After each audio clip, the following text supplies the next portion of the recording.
Ada kontak langsung ke Pak Tito langsung dari Udah, saya besoknya langsung setelah beliau mengeluarkan statement, kami berkomunikasi, beliau mengarahkan saya, udah Pasya selesaikan rencana-rencana masalah syuting itu, udah selesai, kembalikan lagi rambutnya secara yang seharusnya. Siap? Ya, berarti nggak ada punishment ya? Nggak ada punishment Enggak, kan kalau mempanis itu kan ada kriteria, ya kan? Kalau saya permanen terus, mungkin agak aneh gitu kan. Mungkin sekarang untuk menjaga lebih jaga lagi penampilan mungkin. Itu udah dulu jaga penampilan, bro. Dari dulu coba lihat itu penampilan nama selalu terjaga. Perut aja nggak bisa diatur ini. Saya tutupin terus dari tadi. Tuh. Jelang habis masa jabatan seperti apa? Ya, saya tinggal 6 bulan lagi, insya Allah panjang umur 6 bulan lagi kita sudah masuk selesai masa tugas.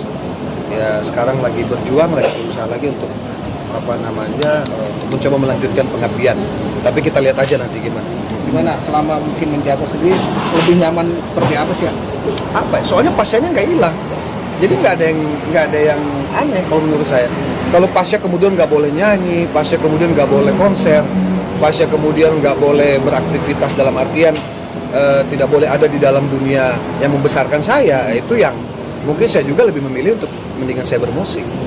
Tapi kan dalam menjalankan tugas kami di pemerintahan pun kami kan masih bisa sesekali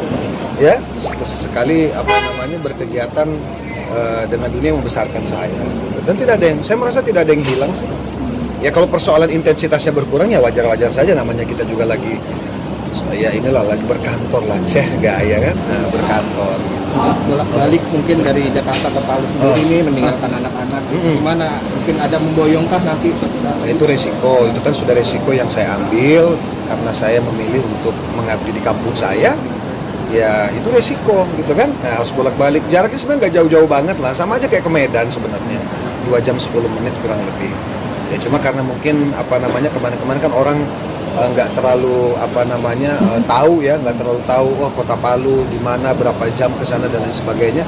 Nah dengan hadirnya di sana paling tidak teman-teman udah ternyata dekat loh, Palu itu cuma 2 jam loh, cuma 2 jam sekian lah. Kalau pilotnya ngebut bisa 1,5 jam, kalau mau ngebut sih nggak masalah, disuruh ngebut gitu bisa.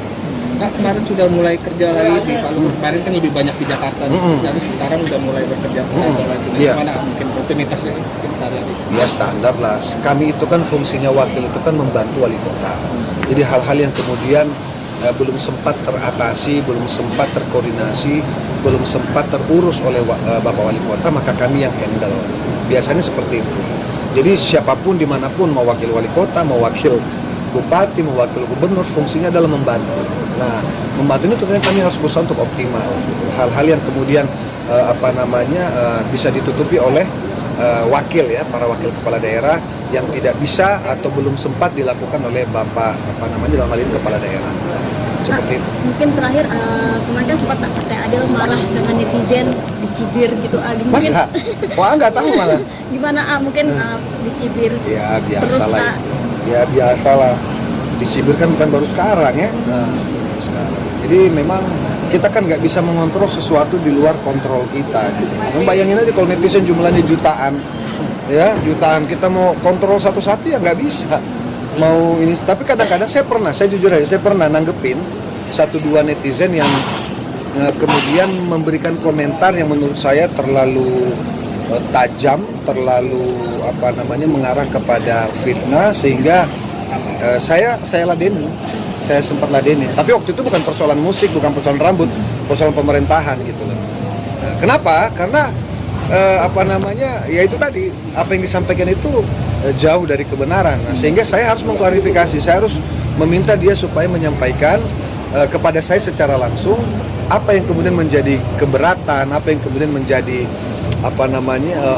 pemikiran dia yang mungkin dianggap kami ini tidak melaksanakan tugas dengan baik. Nah, sehingga itulah yang kami. Pernah ada niatan mungkin Teh Adel mau melaporkan netizen Udahlah, yang terlalu jauh. Saya kira kita ini hidup ini jangan dibikin ribet ya.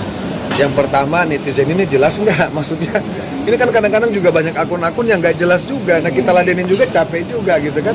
Nah, kalau yang waktu itu saya ladenin itu ya akunnya jelas. Dan kami ketemu, saya sampaikan, coba jelaskan sama saya. Dan pada akhirnya mereka memang tidak mampu menjelaskan Karena begitu kami klarifikasi, ternyata mereka juga oh minta maaf Pak, ternyata beginilah. Iya.